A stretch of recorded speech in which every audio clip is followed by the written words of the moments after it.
दुर्घटना केवल परिवार कि राज्य नुहे समग्र अर्थनीति उपरे गभीर प्रभाव पकाई थाए। यह कौन व्यक्तिगत क्षति नुहे बरं सामग्रिक क्षति। तेणु मोर समस्त अनुरोध घर बाहर नहीं फेरवा पर्यंत सड़क समस्त नियम सठिक भाव पालन करंतु और सुरक्षित भाव घर को फेरवा निश्चिंत करंतु बोली आज मुख्यमंत्री श्री मोहन चरण माझी सुन दुर्घटना दिवस शुभारंभ अवसर में उद्बोधन दे कहिसेंति।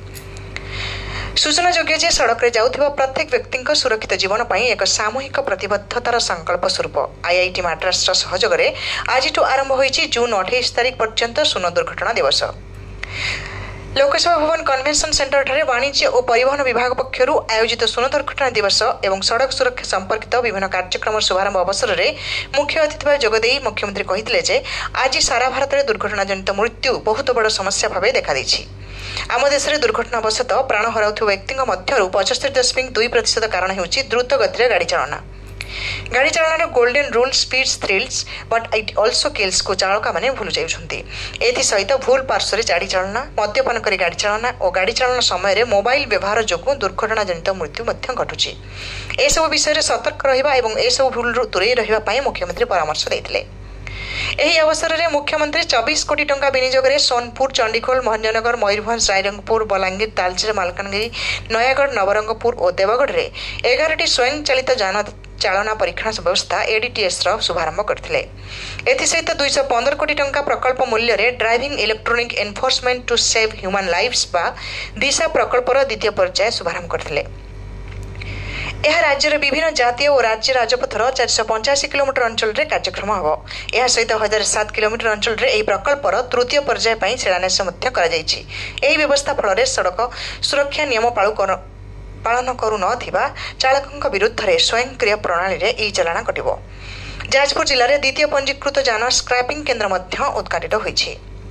कटकठार राज्यर प्रथम स्वयंक्रिय जान परीक्षण केन्द्र शुभारंभ सहित आहरी 20टी स्थान में यह केन्द्र स्थापन पर शिलान्यास करा जायछि। एथिपाई 211 कोटी टंका व्यय बराद करा जायछि। मुख्यमंत्री 27.3 कोटी टंका व्यय पुरी अयोध्या तिरुपति उज्जयिनी हैदराबाद भिलाई भुवनेश्वर विशाखापट्टना भवानीपाटना हैदराबाद और रायगढ़ हैदराबाद पर्यंत 15टी सुपर प्रीमियम भल्वो बस श्री जगन्नाथ एक्सप्रेस शुभारंभ करथिले। भद्रक जिलार वासुदेवपुर और धामरा और बालेश्वर जिला बस्ताठारे निर्मित अटल बसस्टाण्ड को मध्य शुभारंभ करने सहित ओएसआरटीसी समन्वित परिवहन परिचालना व्यवस्था आईटीएमएस एवं समन्वित निर्देश और नियंत्रण केन्द्र आईसीसीसी लोकार्पण करथिले। प्राय 575.77 कोटी टंका मूल्यर सड़क सुरक्षा संपर्कित 55टी कार्यक्रम और प्रकल्पर आज शुभारंभ होइछि।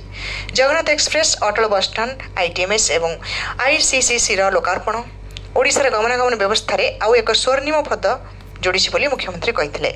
शेष में मुख्यमंत्री सड़क सुरक्षा प्रति समस्ते सचेतन हेबा पई आह्वान दे सुरक्षित भाव गाड़ी चालना करबा पई कहिथिले।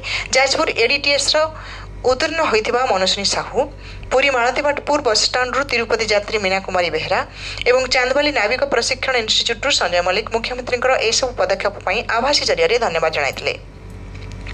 सड़क सुरक्षा संपर्क में मुख्यमंत्री समस्त को शपथ पाठ कराइथिले। वाणिज्य परिवहन मंत्री श्री विभूतिभूषण जेना कहिथिले जे आमे जेतेबेले ओडिशा विकसित कथा कहूछु सेतेबेले केवल सुदृढ़ परिवहन नुहे सुरक्षित परिवहन केते गुरुत्वपूर्ण तांको आबे अनुभव करूछु। मुख्यमंत्री सड़क सुरक्षा को सबुबेले गुरुत्व दे आसुछंती। आज शुभारंभ होइतिबा प्रकल्प और कार्यक्रम गुड़िक सड़क सुरक्षा दिगरे बेस उपयोगी लोकंकु सुरक्षित और उन्नत परिवहन सेवा देबा पई आम सरकार प्रतिबद्ध बोली से कहिथिले। सुन दुर्घटना दिवस पालनर ब्रांड आंबासाडर दिगपंडी विधायक श्री सिद्धांत महापात्र एवं अंतर्जातीय बालुका शिल्पी पद्मश्री सुदर्शन पट्टनायक सड़क सुरक्षा संबंधित सचेतना वार्ता देथिले।